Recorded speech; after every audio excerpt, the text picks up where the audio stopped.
Can you use ChatGPT to brainstorm and write social media caption drafts that actually sound like you or the client you're creating content for?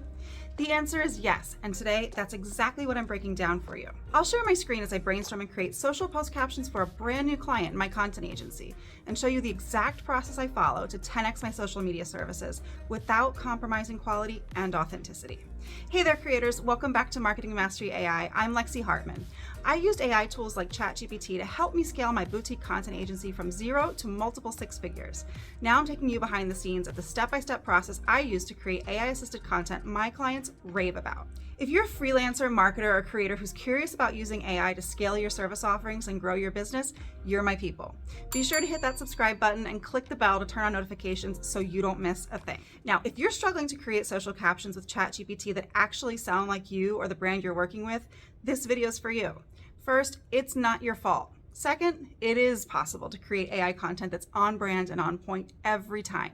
You just need a process to make it work for you. Before we start, I want to make sure you have what you need to make this project a success. First and foremost, we need a very thorough overview of the brand you're working with. We call this a pre-prompt, and in my last video I showed you how to make one, so be sure to check that out if you haven't. If you don't have a pre-prompt right now, that's okay. A thorough description or even just some copy from the brand's website will work for now. That's what we'll use in today's walkthrough. Next, you need a detailed description of your audience. This could be a few personas you've created or just a description of the types of people your brand usually works with. If you don't have anything prepared yet, that's okay too. I'll show you how to feed 2 birds with 1 stone and generate some buyer personas as part of this process. Next, you need the right expectations. Remember, ChatGPT is a great source of inspiration and it can be a fabulous thought partner. But when it comes to crafting content for publication, nothing is quite as fabulous as you. Do you absolutely have to edit the post ChatGPT is going to create for you? Well, no, that's up to you, but I strongly recommend it. So open up ChatGPT now and let's get to work. So before we begin, let's make sure you're using GPT-4 instead of the default 3.5. The results you'll get are much higher quality and well worth the $20 a month you'll pay. Our first step is to tell ChatGPT what we're going to do and set expectations for the chat. I'm telling it, today we're going to create social media post captions for my brand Meadow Creek Mountain Ranch. First, I'll tell you about my brand, then I'll ask a few questions, and finally, we'll brainstorm topics and write some posts. Ready? So as I mentioned before, if you happen to have your pre-prompt ready or just a thorough description of your brand already created, go ahead and paste it here. In this case, I'm just going to grab some website copy and paste it in. Be careful with this though. If your website copy doesn't accurately reflect the brand, you'll want to use something that does. In this case, I built this site and wrote the copy, so I feel pretty confident that it's accurate. Once you've pasted the website copy in, we're going to wrap this up with a prompt. Otherwise, ChatGPT will try to extrapolate a prompt from what you've pasted or begin executing what you told it before. In this case, since I don't have buyer personas already mapped out, I'm going to ask it to generate some for me. You'll want to review these and give ChatGPT feedback if there are any that don't match your brand.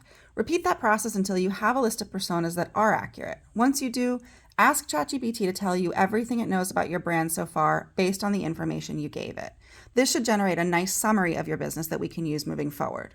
You can even use this final output as your pre-prompt moving forward as well. Although I do recommend that you go through the full process I've outlined in my video. As with any time we ask ChatGPT to summarize content, just make sure that you're giving it feedback if there's anything in there that's inaccurate and that you repeat the process until you have an output that you feel accurately represents your brand. Next, we'll start brainstorming. I like to start with a list of social post topics or even content buckets before diving in with caption writing. Today, I'm asking it for 30 social post topics. Once it generates them, I'll either ask it to focus on a few of them or let it write sample captions for each, depending on the list it gives me and whether the topics are appropriate for my brand. Again, it's all about feedback and an iterative approach. At this point, I always give it a persona as well. In this case, I'm asking it to act as an expert marketing strategist. Now, again, you can either dive in and start asking it to generate captions, or you can pick 1 or 2 or 3 or 4 of the topics that it gave you back to start brainstorming further. In this case, I'm pretty happy with the topics it gave it back. I need a little bit more inspiration before we dive in too much further, so I'm going to ask it to go ahead and write some captions for each of these topics and start refining the style of the posts. I'm also going to tell it whether or not I want emojis and hashtags included. So it gave me 30 post captions for the 30 topics it outlined before, but I like my captions to be a little longer, so I'm going to ask it to revise them. I'm also going to ask it to make the tone a bit more welcoming to better match the brand. Another great way to get even better results from this process is to provide sample post captions, either from yourself or a competitor, that matches your brand's voice and personality, and asking ChatGPT to revise its output to match them. Remember, ChatGPT's memory isn't unlimited, so if you feel the chat's going off-brand, you may need to refresh its memory by pasting your pre-prompt or the output it gave you when you asked it to tell you everything it knows about your brand. You can say something like, "We're getting off track. Let me remind you about the brand we're creating content for," then paste that output and tell it to try again. At this point, it's all about exploring different themes and continuing to refine the output. Once again, I'm going to give it feedback and ask for modifications, like expanding the length of the captions, adding or removing emojis or hashtags, or adjusting the tone of voice. If you're not sure how to adjust the tone, I have a great guide with 50 personas to try when creating content with ChatGPT. You can grab it for free, and I'll link to it below.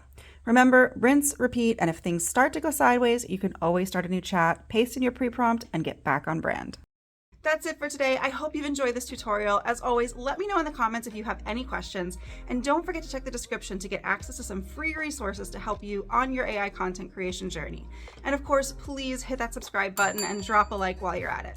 Once again, I'm Lexi Hartman with Marketing Mastery AI. Thanks for tuning in.